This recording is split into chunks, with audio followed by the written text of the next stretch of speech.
બનાસકાંઠા જિલ્લામાં એક યુવકને પ્રેમ કરવો ભારે પડ્યો, કારણ કે પ્રેમ લગ્ન કર્યા બાદ સામાજિક રીતે સમાધાન થયું હતું અને સમાધાન થયા બાદ જે યુવતીનો ભાઈ છે, આ યુવતીના ભાઈ દ્વારા આ જે પ્રેમ પ્રકરણ હતું, આ પ્રેમ પ્રકરણને અંગત રાખવામાં આવ્યું હતું અને આખરે આ જે વ્યક્તિ તેની બેનને લઈ ગયો હતો તેને અંગત અદાવતમાં રાખી જે જગ્યા ઉપર હતો ત્યાં આગળ તેને લાકડી ધોકા વડે હુમલો કરવામાં આવ્યો અને આ જ હુમલાને લઈને ડીસા તાલુકા પોલીસ મથકે 6 લોકો સામે ફરિયાદ નોંધાણી હતી અને આ જ ફરિયાદને લઈને ડીસા પોલીસ દ્વારા આરોપીઓને ક્યાંથી અટકાયત કરી અને શું કાર્યવાહી કરી તેની વિગતે ચર્ચા આ વિડીયોમાં કરવી છે। વૈષ્ણવજન તો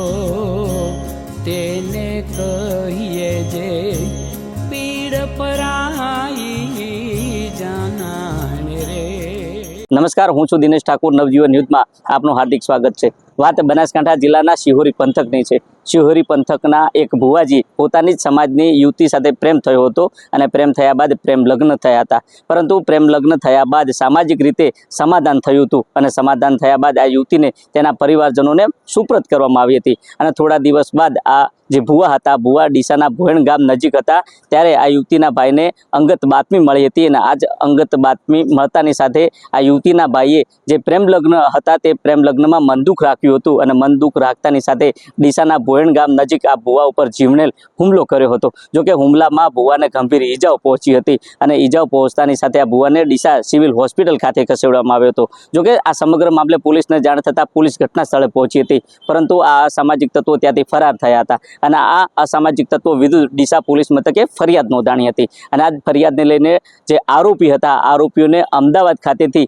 ડીસા પોલીસ દ્વારા તેમને પકડી પાડવામાં આવ્યા હતા। મળતી માહિતી મુજબ જે શિહોરી પંથકના જે ભુવા હતા, ભુવાએ પોતાના સમાજની યુવતી સાથે પ્રેમ કર્યો હતો અને પ્રેમ કર્યા બાદ તેઓ નાસી છૂટ્યા હતા, પરંતુ સામાજિક રીતે સમાધાન થયું હતું અને આ જ સમાધાનમાં જે યુવતીનો ભાઈ હતો, આ યુવતીના ભાઈએ મનદુખ રાખ્યું હતું અને મનદુખ રાખ્યા બાદ જે થોડા દિવસનો સમય વીત્યો અને થોડા દિવસના સમય વીત્યા બાદ આ ભુવાનું લોકેશનની જાણ થઈ અને ભુવા ડીસાના ભોયણ ગામ નજીક હતા ત્યારે આ યુવતીના ભાઈ અમદાવાદથી જે 6 લોકો હતા પોતાની 3 ગાડીઓ લઈ બનાસકાંઠા પહોંચ્યા હતા અને બનાસકાંઠા પહોંચ્યા બાદ ગાડીમાંથી લાકડી અને જે ધોકાઓ હતા આ ધોકાઓ વડે હુમલો કર્યો હતો અને આ જ હુમલામાં ભુવાને ગંભીર ઈજાઓ થઈ હતી અને પોતાની જે ગાડી હતી આ ગાડીને પણ